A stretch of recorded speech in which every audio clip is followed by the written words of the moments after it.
Assalamualaikum warahmatullahi wabarakatuh. Alhamdulillah, alhamdulillahirabbil alamin, wassalatu wassalamu ala asrofil anbiya'il mursalin wa ala alihi washabbihi ajmain.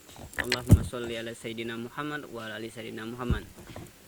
Alhamdulillah, puji dan syukur kita panjatkan atas kehadirat Allah Subhanahu wa taala karena kita masih diberinya kesempatan sehingga kita dapat menghirup udara segar yang seperti kita rasakan pada saat pagi hari ini. Alhamdulillah. Serta salawat dan salam tidak lupa kita haturkan kepada junjungan kita Nabi besar Nabi Muhammad Sallallahu Alaihi Wasallam, karena berkat jasa beliaulah kita dibawanya dari zaman kebodohan menuju zaman yang seperti kita rasakan pada saat ini, dimana di zaman itu kita belum dapat mengenal apa itu peradaban, tapi sekarang kita sudah dapat mengenal itu peradaban, dimana pada zaman itu kita belum dapat mengenal yang namanya teknologi, tapi sekarang alhamdulillah kita dapat mengenal zaman yang kita rasakan, yaitu mengenal teknologi.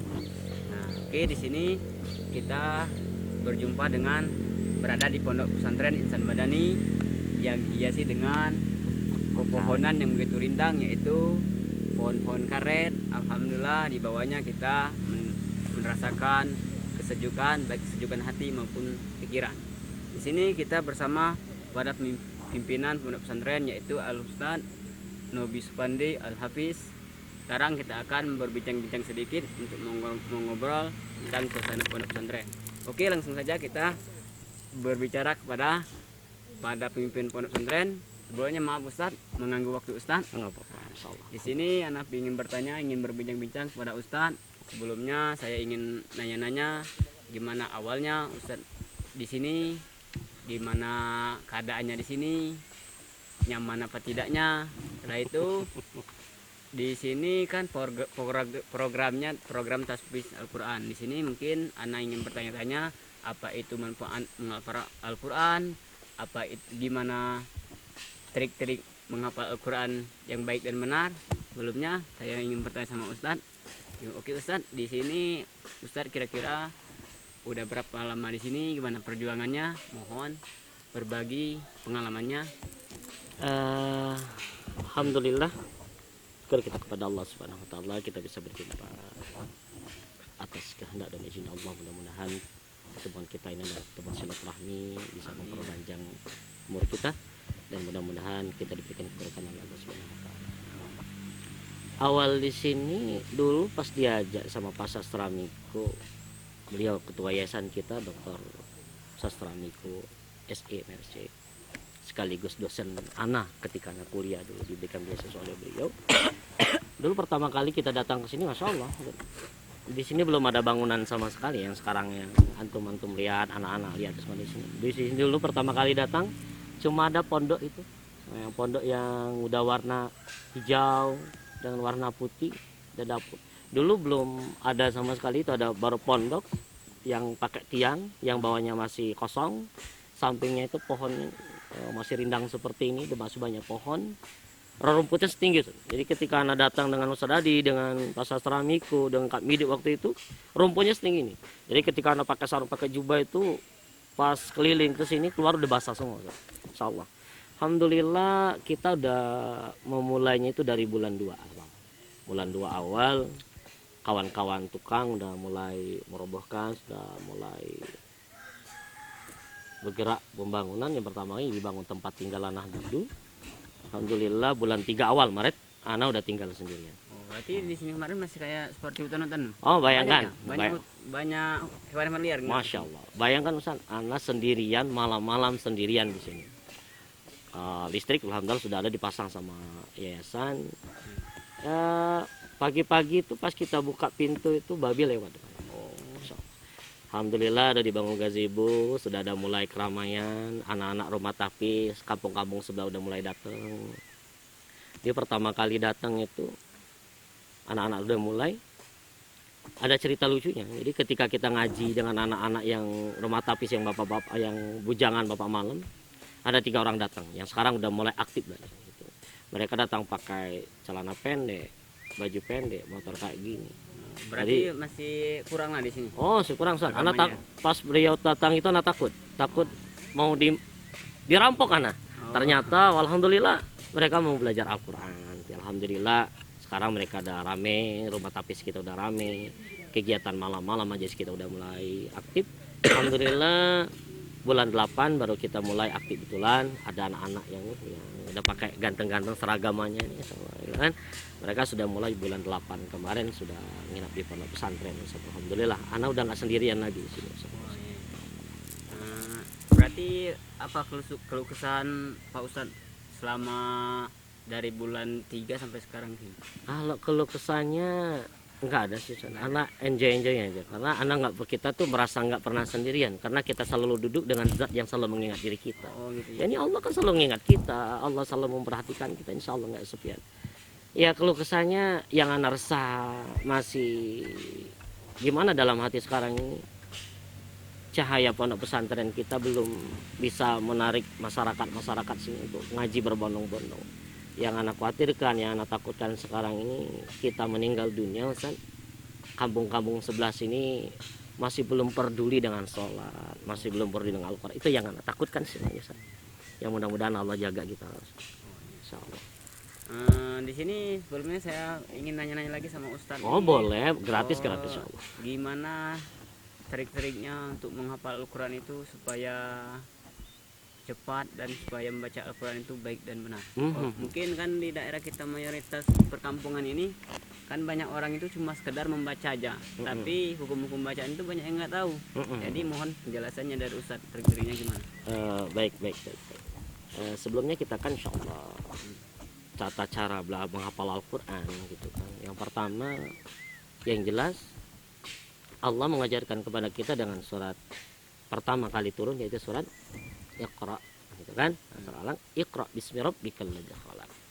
Jadi syarat untuk bisa membaca Al-Quran, bisa menghafal itu kita harus baca dulu. Tapi ternyata baca itu tidak hanya cukup baca.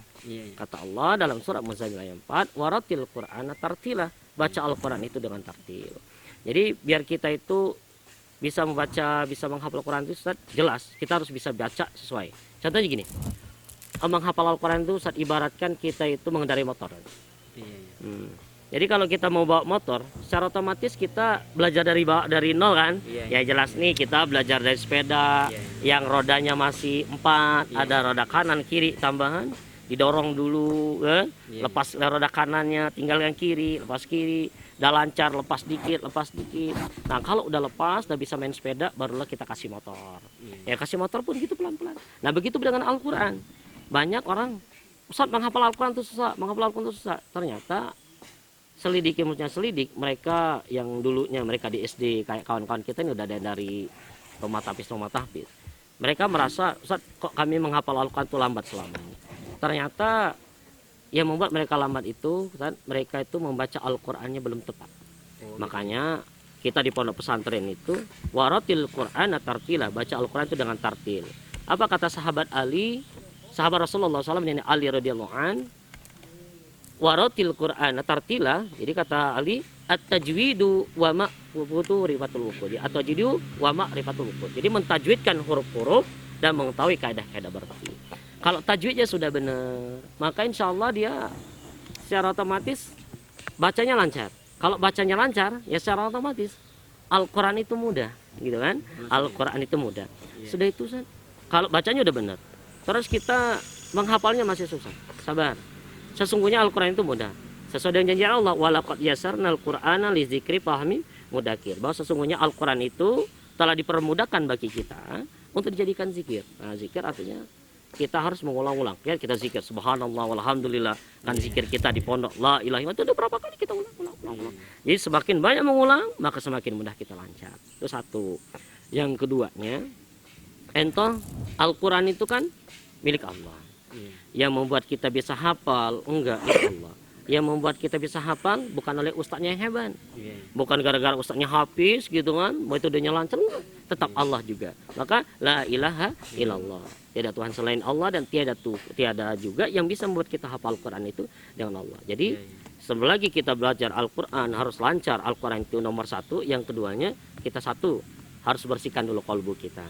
Ya bagaimana mungkin ya, santri betah enggak kalau di kamar mandi? Enggak, kenapa? Karena kotor. Kira-kira Al-Quran mana betah dia bisa nempel dalam hati kita? Karena hati kita kotor. Oleh karena itu kita bersihkan dulu dosa-dosa kita.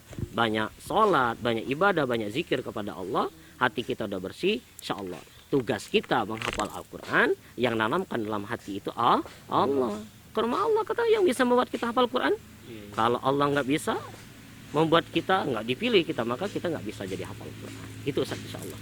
Ya kira-kira seperti itu. Ya mungkin itu saja yang dapat saya tanya-tanya sama Ustadz.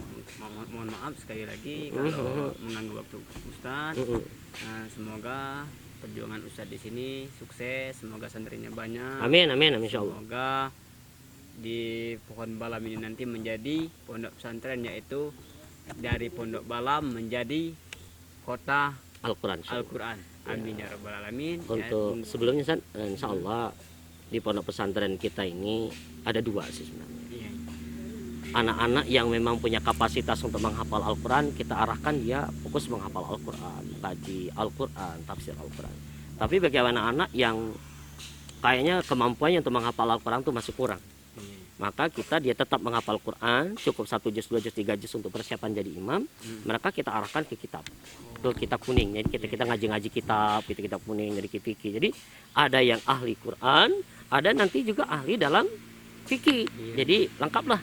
Pokoknya insya Allah lah, bagi mungkin ada saudara-saudara ustadz, sepupu-sepupu kampungnya, insya Allah pondok pesantren kita bisa lah untuk menitipkan anak-anak. Karena insya Allah untuk mencapai itu semua Ustaz ya, kita telah kerjasama dengan pondok pesantren, yaitu pondok pesantren kita, pondok pesantren As-Salafiyah di Karangwengkal, di bawah asuhan Kiai Hasan Murtado, Musyrif Thariqah Qadariyah Naqsabandiyah. Jadi anak-anak di sana itu kader kita udah 5 di sana. Mereka 4, 5 itu mereka belajar kitab setiap hari itu. Yang mereka insya Allah selesai ngajinya nanti udah pintar nanti, seperti Penri kemarin. Nanti insya Allah dia siap jadi kiai kita di sini. Begitu juga yang untuk hafiz Quran, kita telah kerjasama dengan Ma'had Al-Baitul Arqam, dengan guru kita, yaitu Ustaz Fauzi Hafizullah. Jadi anak-anak yang ada 5 juga, jadi 10 kader kita di sana itu, mereka lagi fokus menghafal Quran. Tapi kita nanti rolling dan yang dari Kiai Hasan yang setelah selesai belajar kitab, kita pindahkan ke Ustaz Fauzi untuk menghafal Quran. Yang Ustaz Fauzi selesai menghafal Quran 30 juznya, kita pindahkan ke tempat Kiai Hasan. Jadi mereka, Masya Allah, jadi mereka hafal Quran iya, jago kitab iya. Jadi semuanya jago-jago lah, bukan jago main ayam. Kalau ini mah jago-jago kita insya Allah. Insya Allah. Masya Allah. Terima kasih Ustadz, mohon maaf sekali lagi ya, saya sama-sama mengganggu waktunya atas informasinya. Saya ucapkan terima kasih. Ya semoga di lain kesempatan kita dapat berjumpa dan berbincang-bincang lagi. Amin insyaallah. Bertanya-tanya lagi. Dengan atas kesempatan Allah kita bisa berjumpa lagi. Demikianlah. Saya mohon diri dulu Ustadz. Ya, sama-sama. Amin ya. Assalamualaikum warahmatullahi wabarakatuh. Waalaikumsalam.